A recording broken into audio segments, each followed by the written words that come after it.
Bien, pues tal como lo veíamos ahí en la nota de Daniela González, la Comisión Nacional de Energía entonces elaboró un informe preliminar en donde se señala que las cuentas de la luz podrían subir en un 20% para los clientes de mayor consumo. Queremos conversar sobre este tema con Humberto Verdejo. Él es académico del Departamento de Ingeniería Eléctrica de la Universidad de Santiago. Humberto, ¿cómo estás? Hola, muy buen día, buenos días. muchas gracias. No, gracias a ti por venir aquí al estudio de CNN Chile bueno, comentarnos también y a tratar de entender por qué finalmente sube y se anuncia esta alza para el mes de octubre para clientes menores, pero también para los mayores. ¿Te parece hacer un pequeño contexto para poder hacer así. un poco de historia? En el 2019 se venían ocurriendo alzas semestralmente. Hay que tener en cuenta que las tarifas de electricidad, principalmente la componente de generación, que pesa un 70% en la tarifa, se actualiza cada 6 meses. Perfecto. Entonces, hasta el estallido social veníamos con alzas sostenidas semestre a semestre. Entonces, se implementó un mecanismo de estabilización de las tarifas que congelaba la componente de energía, que es la que pesa más en la tarifa. Y eso se suponía que iba a estabilizar las tarifas por lo menos hasta el 2025. Quizá un poquito más. Ajá. Sin embargo, el diseño de esa ley no consideró la volatilidad del dólar. Entonces, en términos muy sencillos, esa ley no sirvió. Y el año pasado hubo que legislar muy rápido para sacar una nueva ley, un nuevo mecanismo y evitar una alza en torno al 45% para todos los usuarios. Entonces, en ese escenario, en agosto se legisló de manera muy apresurada para poder responder a esta urgencia y se implementó otro mecanismo de estabilización que estabiliza nuevamente las tarifas, pero en términos de tramos. Es decir, se definen 3 tramos de consumo de energía. Los clientes chicos, que consumen hasta 350 kWh, que en términos de plata son 47.000 pesos. Ajá. El segundo tramo de 350 a 500 kWh, que es entre los 47.000 pesos y cerca de los 72.000. Y sobre los 500 kWh, que son los usuarios más grandes. Entonces, esos 3 tramos tienen precios de energía distintos que se van a ir incrementando en la medida que pase el tiempo, puesto que tenemos que devolver la plata que no pagamos durante el 2019 y el 2022.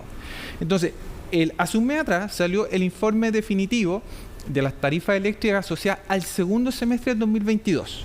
Ya. Y ahora lo que tenemos es un informe preliminar de las tarifas que debiesen estar vigentes a partir de enero del 2023. Perfecto. Entonces, ese informe preliminar establece lo que ustedes mencionaban en la nota, que para estos 3 tramos va a subir la tarifa de electricidad de manera sostenida, puesto que tenemos que devolver la plata que dejamos de pagar los años anteriores. Es decir, esta alza del mes de octubre no debería ser la única que podría haber en el corto plazo o en el mediano plazo? No. Para los 2 primeros tramos, de 0 a 350 y 350 a 500, hay que sincerar las cosas. Las tarifas van a subir, pero de manera gradual, por lo menos hasta el 2027.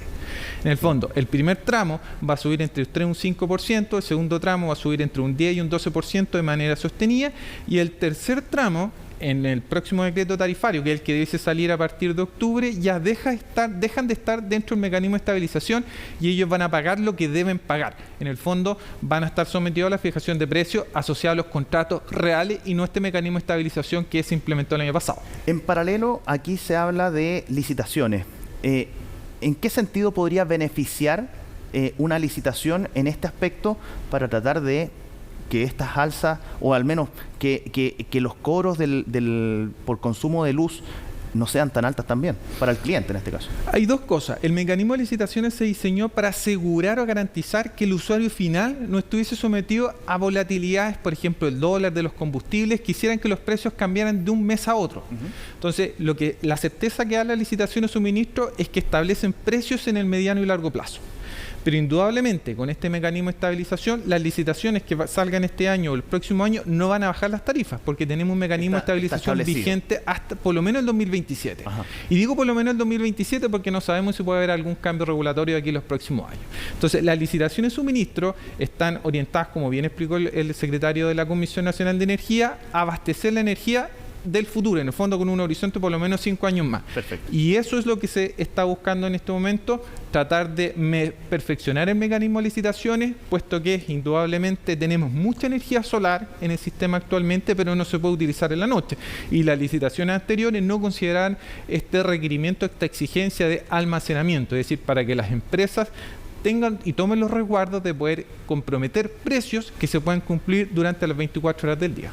Ahora, Humberto, aquí hay que quizás llevarlo al tema de las casas, porque se habla también de ahorrar mucha luz o de ahorrar luz, sobre todo por el tema de la crisis hídrica, etcétera.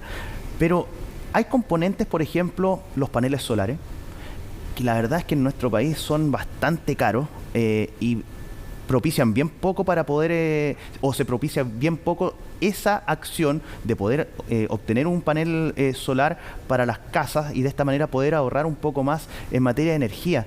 ¿Qué se puede hacer en ese aspecto? ¿Tratar de subsidiar quizás ese tipo de elementos para poder obtener un ahorro mayor en materia de energía? El gobierno anterior implementó un mecanismo de subsidio de paneles solares para ciertos tipo de casa en términos de su costo de la vivienda. Pero indudablemente los costos de inversión siguen siendo altos en el entendido que un usuario residencial va a tener que invertir cerca de entre 15 y 20 millones de pesos para poder de una otra manera autoabastecerse con paneles solares. Claro. Entonces, indudablemente las prioridades en este momento van por otro lado. Entonces, esto quizás va a avanzar de manera más potente en la medida que los costos de inversión de las instalaciones solar y fotovoltaicas a nivel pequeño, digamos, usuario residencial, bajen con el tiempo, pero de momento tampoco es una solución efectiva, eso hay que transparentarlo. ¿Qué es lo que uno esperaría? Uno indudablemente echa de menos el subsidio, que efectivamente está en la Ley General de Servicios Eléctricos, pero no se implementa por diferentes aspectos administrativos. Entonces, de la misma forma que tenemos un subsidio en el agua potable, de la misma forma dice haber un subsidio para la electricidad, en el entendido que estamos en un proceso de transición energética donde queremos desplazar la calefacción en base a combustibles fósiles como es la leña y el carbón y utilizar electricidad. Entonces, indudablemente queremos avanzar en esa línea, pero no estamos dando los elementos para que la gente pueda de una u otra manera asegurar al menos su calefacción para un buen vivir durante el periodo del año que las temperaturas son más bajas, como el día de hoy. Claro, exactamente, sobre todo en los meses de invierno. Ahora, ¿cómo enfrentar esta situación? Quizás el elemento más lógico ahora sería, estoy pensando siempre en un hogar, en una casa, tratar de, si no se está ocupando una pieza, una habitación, apagar las luces. Esa es como la principal recomendación también, ¿o no? Mira, para el usuario particular. Para el usuario particular, mira, es re complejo decirle a la gente que no utilice electricidad cuando necesita calefacción. Sí. Pero sí se pueden hacer algunas cosas. Por ejemplo, utilizar los termos. De una u otra manera, el hervidor de agua, a pesar de que se utiliza pocos minutos, en el mes puede consumir harta electricidad. Lo mismo con la secadora. Ojalá tratar de acumular ropa, lavar 1 o 2 veces a la semana y tratar de utilizar la secadora lo menos posible. Claro. Y quizás lo mismo las planchas. Ahora que uno usa chaleco, quizás no es necesario planchar la camisa completa, sino el cuello hacia arriba. Claro, el cuello de las mangas, ¿no? Pero es difícil pedirle a la gente que ahorre electricidad cuando se tiene que calefaccionar. Si tú piensas que en estos días de frío la gente utiliza por lo menos 4 o 5 horas de estufa al día, lo más fácil es comprar esa estufa eléctrica que venden en el comercio que cuesta 40.000 pesos. Por otro lado, están estos aire acondicionados que son súper eficientes desde el punto de vista energético, pero pueden costar 20 veces lo que cuesta la estufa. Exacto. Entonces, indudablemente es difícil. ¿Qué se podría hacer? Una alternativa es lo que han planteado algunos parlamentarios, eliminar el límite de invierno. Que este es un cargo adicional en la tarifa por uso de electricidad en los meses de abril y septiembre. Si tú eliminas ese sobrecargo, le estás dando la posibilidad de que la gente no tenga que pagar una penalización adicional por el uso de electricidad si es que supera un cierto umbral. Yo creo que esa, junto con el subsidio, pudiesen ser medidas de corto plazo que la autoridad pudiese implementar para ayudar a la gente de la economía del hogar, porque como te digo, es muy difícil pedirle a la gente apague la estufa para no gastar electricidad. Ahora, lo conversábamos muy a la pasada, el tema de los subsidios. ¿Podríamos pensar en que para tratar de evitar para que se produzca una legislación quizás que propicie un subsidio y evitar este tipo de alza hasta el año 2027, sobre todo considerando que la economía no está tan acorde en el último tiempo? Mira, el mecanismo de estabilización tiene ventajas y tiene desventajas. Hay que valorar también las cosas buenas. Las cosas buenas que tienen que los 2 primeros tramos, las tarifas van a subir de manera gradual. Hasta el 2027 suben sí o sí, pero de manera gradual. Si no fuese así, si no tuviésemos este mecanismo, ahora estaríamos experimentando un alza del 45% para todos. Entonces, el mecanismo protege a gran parte de los usuarios residenciales, pero indudablemente eso no significa que ellos van a tener que utilizar más electricidad durante los periodos de invierno. Entonces, indudablemente el subsidio es urgente en el sector eléctrico. Hay gente que comparte medidor, hay familias que no tienen los recursos para utilizar aire acondicionado y van a optar directamente por la estufa eléctrica, una o dos estufas eléctricas que gastan mucha electricidad durante el mes. En paralelo aquí también hay que recordar el periodo, por ejemplo, del estallido social, o después del estallido social, se congelaron muchas cuentas de suministro. La luz fue una de ellas. Mucha gente optó por no pagar y esas cuentas se fueron acumulando, y ahora está este proceso de comenzar a pagar porque les comienzan a cobrar nuevamente.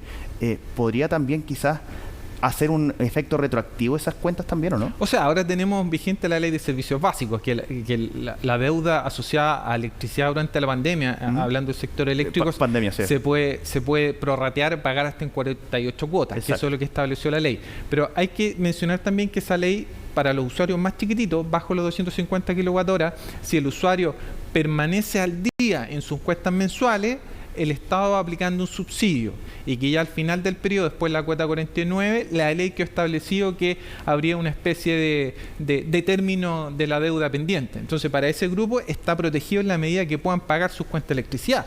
Pero indudablemente, si ese es el grupo vulnerable y tiene que usar calefacción, y con los problemas económicos que tiene el país, indudablemente más de alguno se va a atrasar. Entonces, por eso te digo, es necesario avanzar y ojalá en el corto plazo en un esquema de diseño de subsidio focalizado para apoyar a la gente, sobre todo en los periodos de mayor frío. A tu juicio, quizás falta mayor competencia en el mercado eléctrico, ¿no? Te lo pregunto principalmente por lo que tiene que ver con la distribución, más que con la generación, que es un poco más complejo, porque la distribución es la que finalmente le afecta al usuario en la casa. ¿Debería haber más? Te lo pregunto principalmente porque en la actualidad existen dos grandes consorcios o empresas que distribuyen energía, Enel, CGE.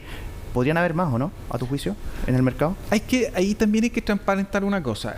La tarifa tiene tres componentes. La generación, que hay competencia, hay licitaciones, gana el que oferta más bajo, y después la transmisión, que pesa un 10%, y la distribución, que pesa un 20%. Particularmente, y de la misma forma que en transmisión, ahí las tarifas son reguladas. En el fondo, el regulador, la Comisión Nacional de Energía, fija los ingresos de las empresas de distribución. Perfecto. Entonces, de una u otra manera, las empresas no suben las tarifas de manera arbitraria, sino que aquí la autoridad dice, esta empresa X tiene una concesión por un periodo de tiempo determinado y las tarifas son estas. Entonces, la autoridad regula totalmente lo que cobra las empresas de distribución. Lo que sí hace falta, y estoy totalmente de acuerdo contigo, es que hay que avanzar en la reforma de distribución, no solamente para que las tarifas bajen, sino para que la calidad de servicio mejore. Es que por ahí va la cosa. Porque indudablemente, desafortunadamente lo que ocurre, llueve un poquito, hay un poquito de nieve, y se corta la luz. Entonces, corre un poco de viento, lo mismo. Entonces, para eso necesitamos abrir esta caja negra del segmento de distribución que no se ha modificado desde la década de los 80.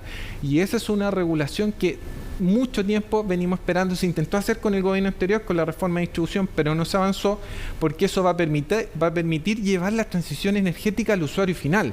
Es decir, la energía renovable, llevarla, o los beneficios de la energía renovable, llevarla al usuario final, que puede optar a tarifas diferenciadas durante el día, que eso le va a permitir ahorrar, y al mismo tiempo, lo más importante, que tenga una mejor seguridad y calidad de servicio, tanto atención al cliente, como que evitar que si llueve un poquito salga un árbol, se corta la luz, o pasa un camión, corta los cables y la gente queda sin suministro. Entonces, hay que invertir en las redes de distribución, pero para eso hay que modificar necesariamente la reforma actual, porque en el gobierno anterior se estableció que a partir de normas se iba a poder mejorar la seguridad y calidad de servicio, pero eso desafortunadamente no fue así.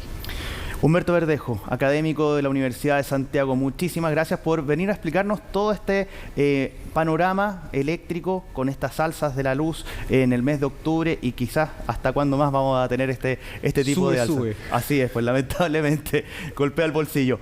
Humberto, muchísimas gracias, porque estés muy bien. Que tengan un buen día. Bien, pues, y siendo las 7:31 minutos y con 8,1 grados de temperatura, ya amaneciendo en la región metropolitana, nosotros aquí en CNN Chile nos vamos a una pausa, pero a la vuelta seguimos con más CNN.